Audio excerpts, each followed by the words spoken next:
Assalamualaikum semuanya, kembali lagi bersama Wong Anime. Oke, pada kesempatan kali ini Wong Anime akan membahas mengenai makhluk apakah yang paling berbahaya di Tensura dan kenapa jawabannya adalah iblis. Mari kita bahas. Namun sebelum kita melangkah lebih jauh, Wong Anime ingatkan kepada kalian untuk yang belum subscribe supaya silahkan subscribe terlebih dahulu. Dan bagi yang sudah, Wong Anime ucapkan terima kasih yang sebesar-besarnya. Dan apabila kalian menganggap kalau video ini sangat bermanfaat, maka silahkan untuk share, like, dan bagikan kepada teman-teman kalian.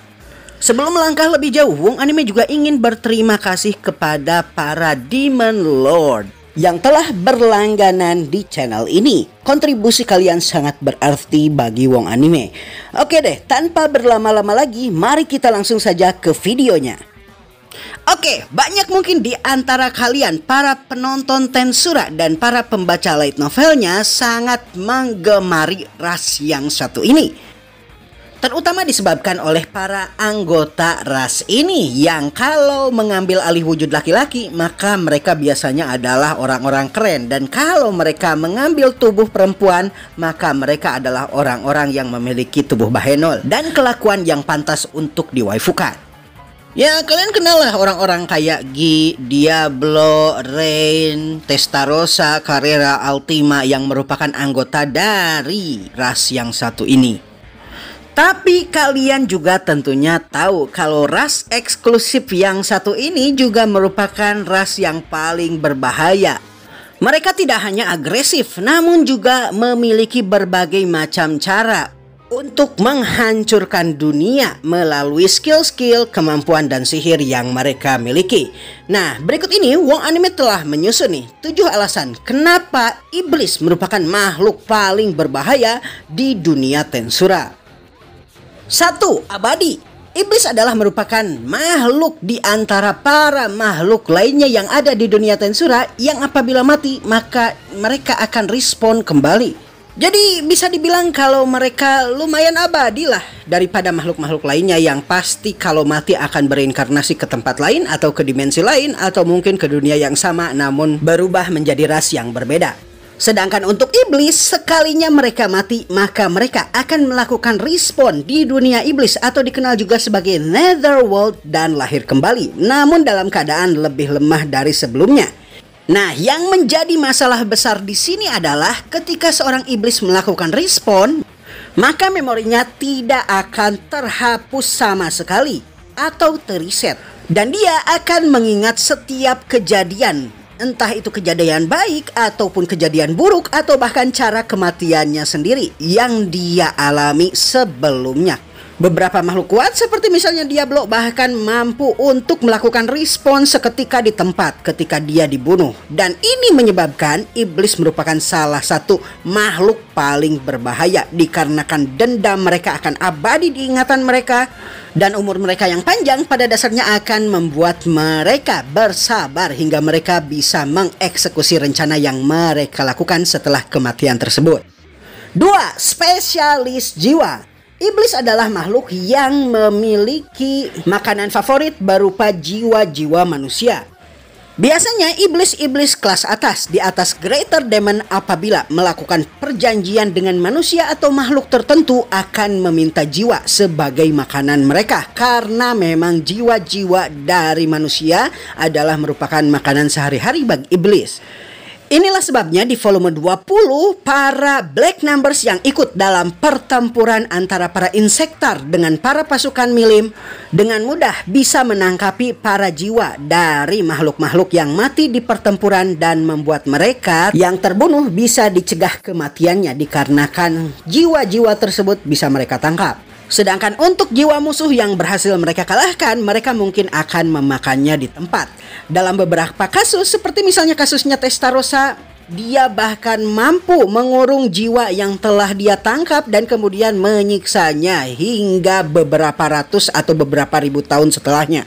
Dan ini menunjukkan betapa mengerikannya iblis dan betapa berbahayanya mereka sebagai salah satu makhluk yang terkenal paling buas di dunia Tensura. 3. Memiliki kepribadian destruktif dan tidak mudah untuk ditebak. Ras iblis, terutama untuk yang merupakan iblis-iblis kelas atas, adalah iblis kawakan. Mereka sangat kuat, memiliki sihir-sihir yang pada dasarnya ya bisa memusnahkan satu negara dalam sekali tembak dan gampang bosan. Bagi mereka melakukan permainan-permainan politik seperti misalnya merebut negara, membantai seluruh kota, atau mungkin pura-pura jadi raja di suatu negara, itu adalah hal yang lumrah.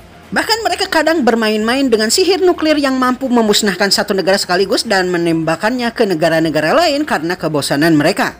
Beberapa iblis lainnya seperti misalnya Diablo dan para punggawa dari klan hitam bahkan tidak bisa dibaca sama sekali kelakuan mereka dan alasan mereka melakukan hal-hal yang mereka lakukan saat ini. Itulah sebabnya mereka sangat tidak tertebak dan ini tentu saja berbahaya karena pikiran mereka tidak bisa dibaca dan tidak bisa diprediksi. Hal inilah yang membuat para iblis-iblis kawakan ini sangat diwaspadai bahkan oleh para makhluk kuat lainnya karena mereka pada dasarnya volatile, gampang meledak dan tidak diketahui jalan pikirannya sama sekali. 4. Mengerti geopolitik. Para iblis, terutama iblis-iblis yang berada di atas tingkatan Greater Demon alias Superior Demon General, pada dasarnya ahli dalam politik dan juga geopolitik dan mengerti mengenai keadaan negara-negara yang ada di dunia kardinal. Kombinasi antara kekuatan yang luar biasa ditambah dengan pengetahuan dan juga kecerdasan mereka benar-benar sangat mematikan. Beberapa demon atau iblis bahkan bergerak di belakang layar mengatur jalannya politik dan pemerintahan seperti yang terjadi di kerajaan Fieldwood. Bahkan Orthos, Archdemon yang memerintah di belakang layar kerajaan tersebut ternyata merubah sejarah dari negara tersebut. Dan pada akhirnya Diablo pun menghabisi Archdemon yang satu ini. 5. Celah kontrak dan perjanjian. Iblis atau demon di Tensura adalah terlepas kalau mereka makhluk paling chaos dan dikenal sebagai makhluk paling jahat, merupakan makhluk yang terkenal menepati perjanjian pula. Sayangnya begitu berpengalamannya mereka dalam perjanjian dan kontrak sehingga mereka bahkan mampu melihat celah-celah perjanjian yang bisa mereka langgar kalau mereka mau. Inilah sebabnya mereka juga ahli dalam geopolitik dan politik antar negara dikarenakan mereka bisa melihat celah hukum dan juga celah perjanjian yang dilakukan oleh negara-negara di dunia kardinal. Saking terbiasanya mereka dengan kontrak, klausul, dan perjanjian, mereka bahkan mampu menghafal undang-undang dan hukum suatu negara hanya dalam sekali lihat saja, sama seperti yang dilakukan oleh Testarossa, Carrera, dan juga Ultima ketika mereka diberikan jabatan oleh Rimuru. Peristiwa ini tentu saja bukan peristiwa main-main karena ini berarti mereka bisa melanggar kontrak yang mereka buat sewaktu-waktu dan kontrak pada dasarnya hanyalah sesuatu yang mereka buat di atas kertas saja. 6. Anti serangan fisik. Seperti yang kita tahu, iblis atau demon adalah merupakan makhluk spiritual. Karenanya mereka kebal akan serangan-serangan fisik. Inilah sebabnya para petualang memilih untuk menggunakan lesser demon untuk dijadikan makhluk panggilan yang akan membantu mereka di pertarungan. Satu-satunya kelemahan iblis di kemampuan ini adalah dia harus terus-terusan disuplai magicule ketika berada di dunia kardinal. Karena seperti yang kita tahu, tubuh spiritual pada dasarnya akan menguap apabila berada di dunia tersebut. Namun tentu saja peristiwa ini tidak terlalu berpengaruh kepada iblis-iblis tingkat tinggi seperti misalnya iblis primordial dan para bangsawan iblis atau demon noble. Mengingat iblis di tingkat ini memiliki jumlah magicule yang luar biasa, mereka sebenarnya tidak perlu menggunakan tubuh fisik untuk berkeliaran. Dan apabila kita harus menghadapi musuh seperti ini yang pada dasarnya serangan fisik saja tidak mempan, maka itu berarti kita harus menggunakan serangan sihir. Sedangkan seperti yang kita tahu, serangan sihir adalah merupakan keahlian dari para iblis.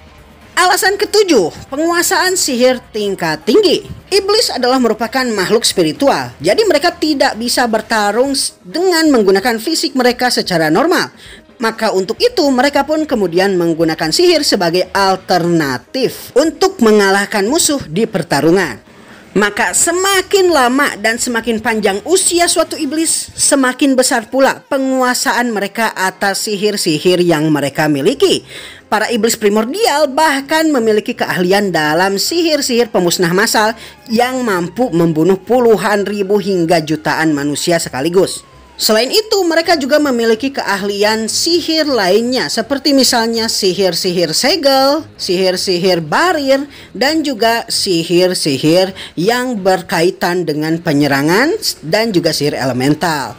Selain itu, para iblis tingkat tinggi juga mengerti mengenai cara kerja Magicule dan prinsip dunia kardinal juga dunia spiritual. Karenanya mereka bisa dengan mudah membuat mantra-mantra atau spell-spell baru yang membuat sihir mereka menjadi jauh lebih kuat dari sebelumnya. Baiklah semuanya, itulah video mengenai makhluk apakah yang merupakan makhluk paling berbahaya di dunia Tensura dan kenapa jawabannya adalah iblis. Dan dengan ini Wong Anime mengakhiri videonya. Kalau kalian ingin menonton video Wong Anime yang lain seperti misalnya tingkatan-tingkatan iblis dan jalur evolusi iblis, kalian bisa menonton video berikut di sini.